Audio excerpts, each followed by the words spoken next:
So you're sure that you had never seen the urn before? Indubitably. You may ask Lady Ann just to confirm for yourself. My security was focused entirely on the entrance to that warehouse. However, look at me, let no information whatsoever slip from my fingers. I knew it was an extremely valuable treasure, so I sent my car 10 days beforehand. You mean this calling card? That's right! That is, without a doubt, my calling card. I guess that Mr. Dye didn't make this after all. Of course, because admin knew about the emblem. Making this card authentic would have been child's play for him. I then handled security by myself to ensure that my crime would go smoothly. Then no one entered the basement warehouse. Unfortunately, there were many different treasures being taken there. Thus, for a period of approximately 5 days, people were indeed going in and out of the warehouse. At last, I held the urn in my hand for the first time, at 1 AM on October 12th. And this is the photo that proves that, huh? Indeed. To be honest, even if a photo was taken, I didn't think it would matter terribly much. Nick, if this photo is a fake, Detective Matthew might have stolen the urn whenever this was taken. Okay, in which case he's definitely lying. If he stole that urn, then he definitely must have known about the pink splotches on the urn. But he's lying to us about not seeing them. If we are to go by our theory from before that, he'd taken the photo like days before the crime. And that's true. You know, he's been saying that he never saw the urn until that night. If we can prove that he's lying there, we can wrap this up and put a bow on it. How, though? I need to take a good hard look at the court record. Not a lot to go on, is there? That detective's been covering his tracks. There's only one thing we need to prove in this consignation. That he took this photo well before the actual night of the crime. Alright then, well, how do we do that? There's one thing that admin stated very clearly. That he had never seen the urn before he stole it. We need to prove that he's lying. To prove that he actually seen the urn. Which would mean that he saw it with the splotches and all that, right? Let's see. I mean, here's the urn.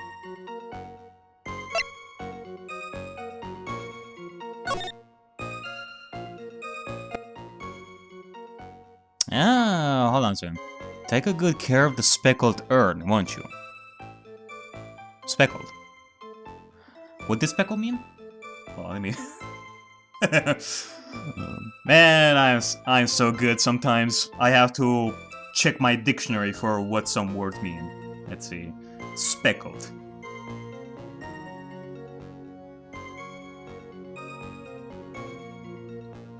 Covered or marked with a large number of small spots or patches of color. Yep, there you go. There it is. He said that he sent this card like way before the heist. And since he's talking about how the urn was speckled and all that, that would mean that he definitely saw the urn with the splotches beforehand. So he's definitely lying about this. So yeah, I think that is the perfect evidence that we should use. Let's see. The urn was placed in a box, and why it was then. Yeah, you know what? I think that you're lying here, sir. I think that you're definitely lying. Let me show you a bunch of this. Objection! Mr. Abney, if you really are Master Mask, then you also wrote this calling card, correct? But of course. Is there a problem with a calling card? Allow me to read a passage from the calling card that Master Mask had written. Take good care of the speckled urn. Now, the speckled here surely refers to this pink pattern on the sacred urn. Yes, that's true. But so what? Truth be told, there's no way that Master Mask could have known about this pattern. Unless he took it with him and shot that photo in the circumstances we discussed before. What do you mean? This pink spotted pattern on the urn is actually nothing more than paint stains. Paint stains? And these stains did not appear until after the urn had been taken to Loreley Taylor. I'm not finding this joke to be very funny, Mr. Trite. The day that the sacred urn was taken to the warehouse, the urn was broken due to human error, or should I say an error-prone human. And that's when the pink paint got on the urn. You cannot be serious. And yet this coin card clearly mentions the paint pattern. Which means Detective Madme had seen this urn long before the crime ever took place. In fact, he saw it when this fake photo was taken. And because this photo is a fake, your alibi for the night of the murder no longer holds water.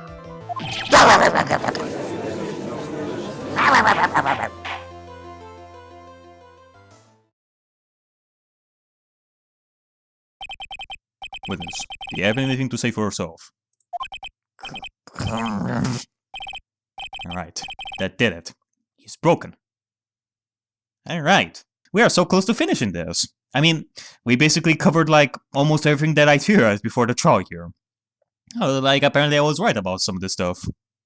But we cannot finish this without the finishing touch.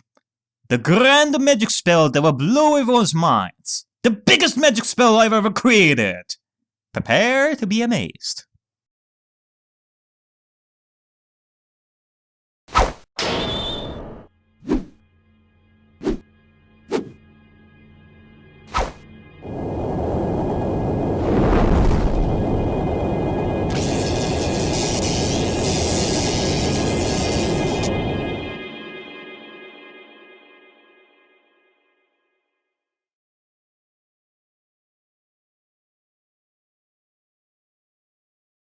Ladies and gentlemen, I, Noby Grand, with the biggest and grandest spell I ever created to date, am proud to take part in spreading the love for this phenomenal creature, and bring happiness to the world.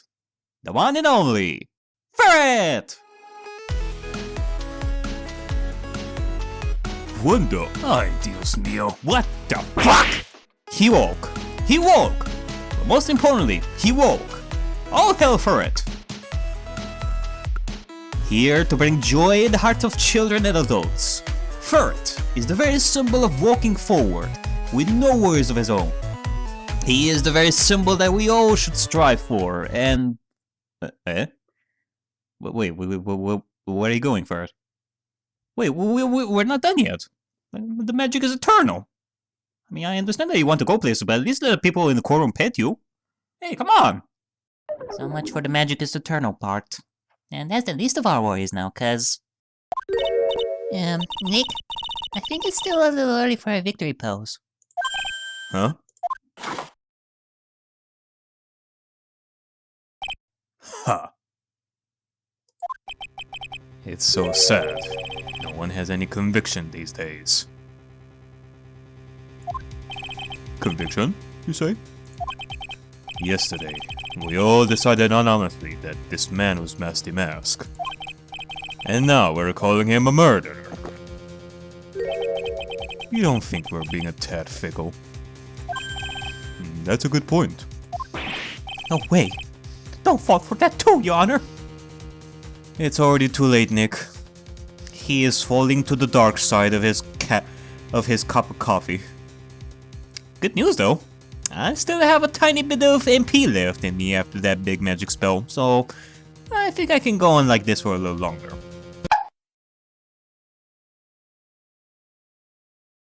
You get back up there, Mr. Apple. It's not your time yet. But I guess it is time to turn back to my normal self. You say that Look At Me was the one who killed King Bullard. Then let me ask you this. Why would he do that? An excellent point. The motive, eh? Motive, Mr. Wright. Motive! Might you my merry murderous motive manifest? Nick, he's getting his second win. If he prepared the alibi and pinned his crime on Ron DeLite as you say, he must have had a very strong motive for murder. And the only one with any motive was seen as Ron DeLite. Isn't that right, detective? Indeed. According to my own research, the boy's motive is clear. Well, the motive. It's really impossible to prove guilt on a murder case. Now then, maybe you can enlighten us to what the defendant's motives were. I'd be honored to, Sir Old-Timer. They're doing everything they can to make Ron look suspicious. Despite our lack of hard information, this may be our only chance.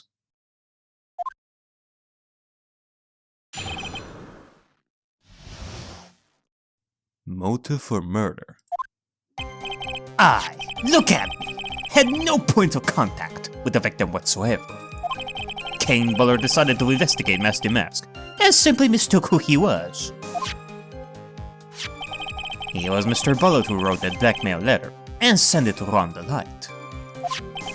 And it was again Mr. Bullard who harbored a grudge against Mr. DeLite for his betrayal.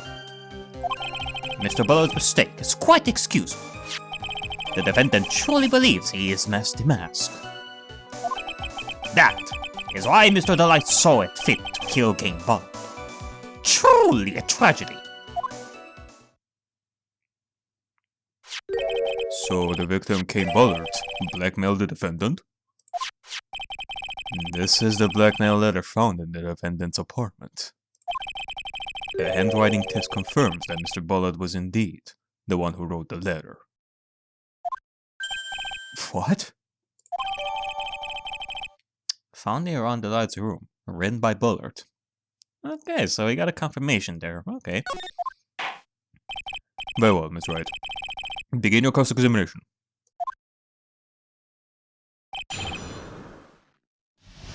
Alright, well, you know what? I already know what the contradiction is. I think I'm just gonna speed this up a little bit. Again, if we are going by... Let me see...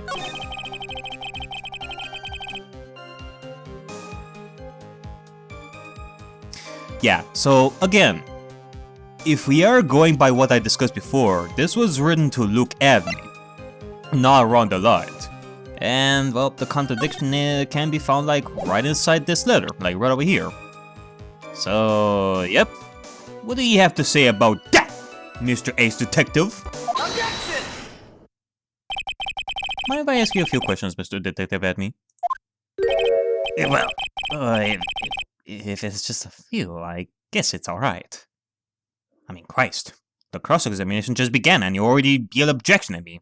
And the song gets cut off as a sign of it being a correct answer. And I wanted to hear more of that awesome song, too. When you said that this letter was addressed to Ron DeLite, I couldn't help but notice one major contradiction. Contradiction? I don't know where a walking contradiction like you gets off saying things like that. You don't want to talk? At times like these, men are made to express themselves with their fists. Why don't you show us what you got there, Junior? Indeed. Time to man up, is right. Show us the contradicting evidence in the content of the blackmail letter. The contradicting evidence? Well... I mean, again, it would be more benefic if I were to actually choose from the contents of the letter what words we should focus on, but instead I'm gonna have to bring in some evidence? I mean, it sure is the red diamond ring that Look At Me has, but How do we show that?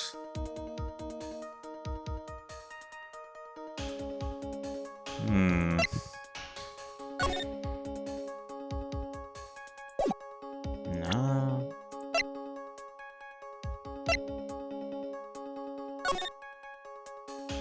Definitely not. Like, do we have to show the blackmail letter like once again? That's a little bit redundant. I mean, we already presented it before, so...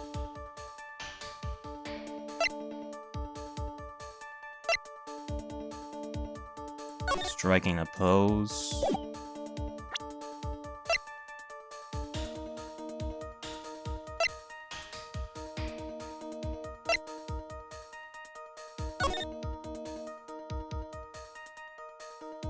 I guess if we are to... I don't know, I mean, I guess if we are to go by the stolen items we know of, if these people are thinking that the red diamond is one of the things that were stolen, well, that's wrong. If Kane Bullard truly wanted to blackmail Ron the Light and not look at me, then maybe he would have said... Maybe he should have said blue diamond instead of red diamond? Like, that's the only contradiction I can think of that would make sense in this.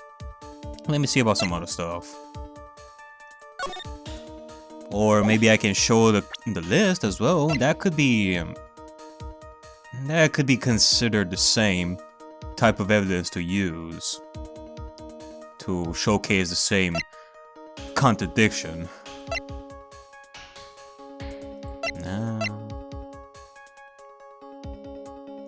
Now let's see if this will work. If not, we shall see about something else.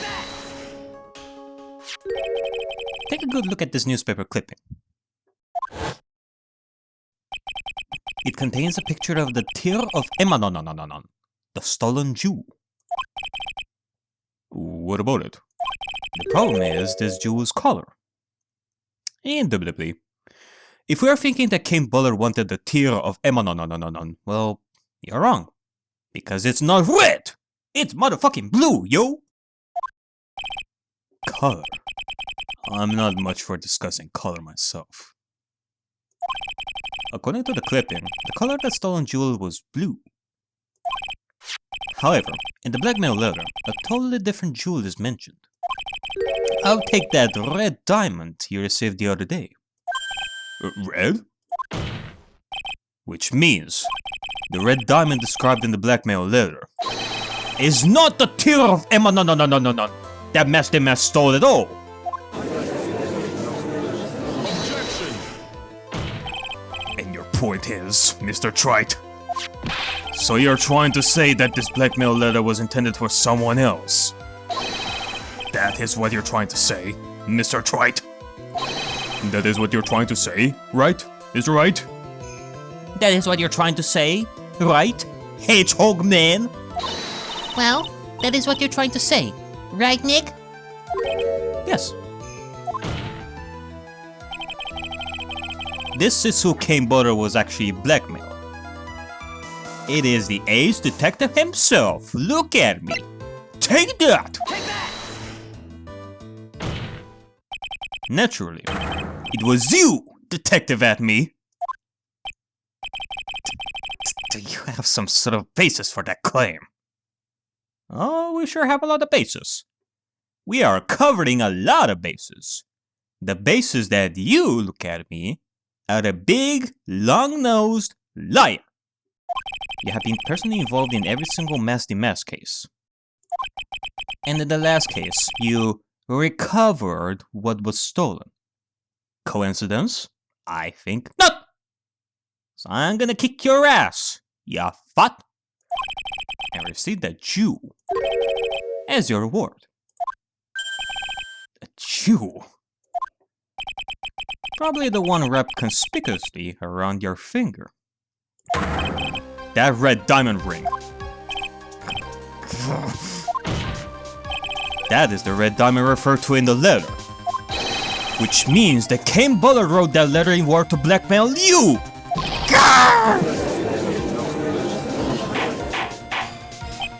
Order! Order in court! Order, I said. It seems you've gone too far with your childish pranks, Mr. Trite. Uh-oh. I don't like the way he said that. Kane Bullard blackmail, look at me. Are you for real? Yes, I am. Nick, come on, stand up to him. Then answer me this.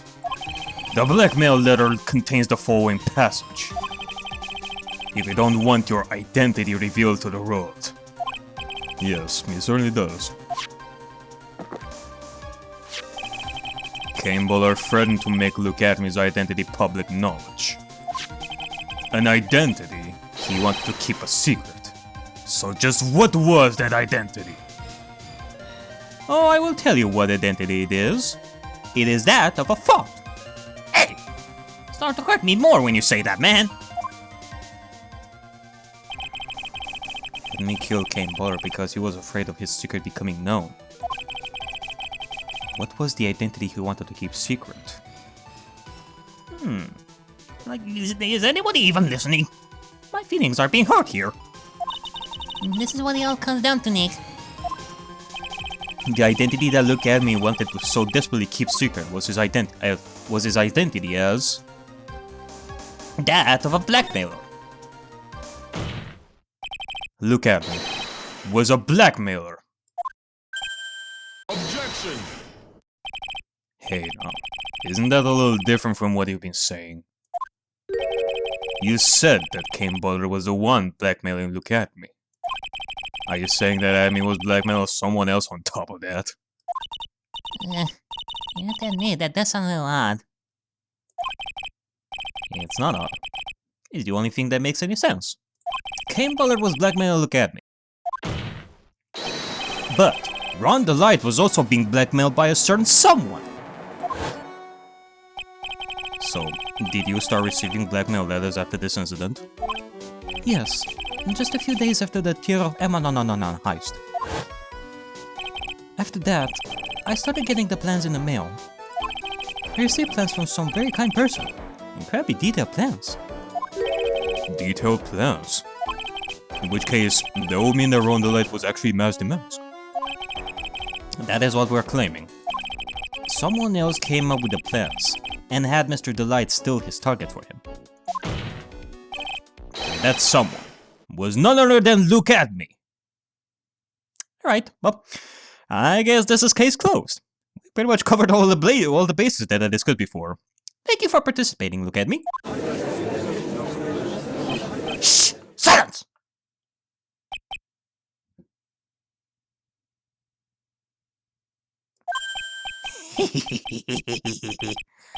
Now I see. It's all becoming clear. What is? When you were in grade school, you received the same report card every year. Careless, with a tendency to jump to conclusions. Am I wrong? Or am I wrong? Well, he's got you there, Nicky boy. How did you... You say that I, Luke Acme, was blackmailing Rod the Light. In which case, I will naturally know all about his relationship, all about his relation to Master Mask. Well, yes. Ron the Light started receiving plans from his second crime on, correct?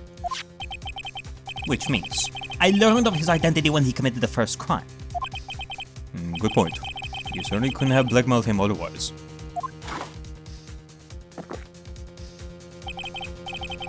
In that case, let's see some hot, bitter evidence. During the first crime, how did Luke Acme know that Ron the Light was Master Mask? Well, I think that's peasy peasy lemon squeezy. I mean, we already presented this evidence to begin with. It is the newspaper. This is where he found out about the identity of Ron the Light. I think I see it. See what? When you were in grade school, you received the same report card every year. Getting lots of mischief, trying to be the center of attention. Nick surely done his homework too. What do you mean? This newspaper clipping. It has a picture of you around the light in his guard uniform. It seems that Mesty Mask didn't just disappear into thin air. He just took off his outfit and hid it in a bucket. That sounds far too stupid to be true. Yeah? And the thing is, Ron the Light thought that it was a genius move. Correct. With tricks like that, he couldn't fool a baby, let alone an ace detective.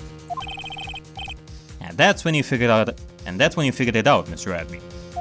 That's when you learned that under his mask, Masty Mask was really Ron the Light. What the? Was he supposed to be Master Mask? Only that, it looked like he wasn't even an ace detective. I couldn't believe it. He was just a slimy blackmailer. What a fraud! Trying to pass himself off as an ace detective.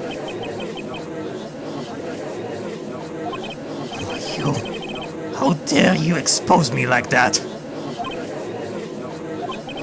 I mean, I have never blackmailed anyone in my life. I am a famous and proud ace detective, and also Nasty Mask. Why can't you understand that? I'm afraid you are neither a proud thief nor an ace detective. You're a blackmailer and a murderer. That is your true identity. For you. How do you even imply that one so smart and clever as I am can have a photo circle with death? Why not try doing something with your big mouth of yours? You're fools! Fools! I say none of it can compare to my genius. You're just jealous. So on, there's a guy. Come here with me. There is nothing to create this detective cannot handle. Blackmail murder threats. I'll get a hold of it. It's enough to make one laugh.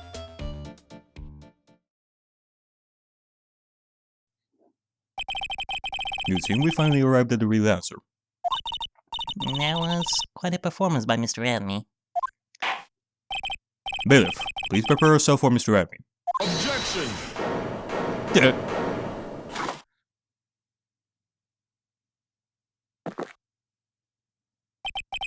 The hammer that strikes too fast has no time to wait. What do you mean? I'm already prepared to deliver my ruling. Allow me to say one thing. I will be the one to judge. You don't get much more in your face than that. It appears that your claws weren't quite sharp enough, Mr. Wright. What do you...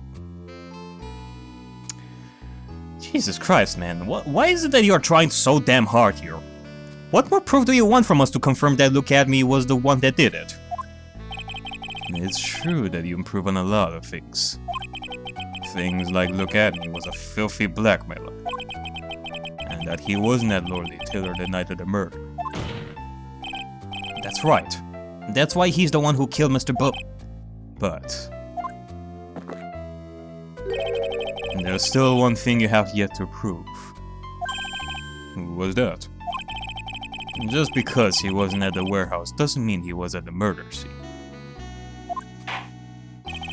Therefore, if you cannot prove that this pitiful excuse for the man was a KB security, then I don't see how a verdict can be delivered. No way! Way! Order in the court. Oh, Mr. Wright? This is it. This is the final round.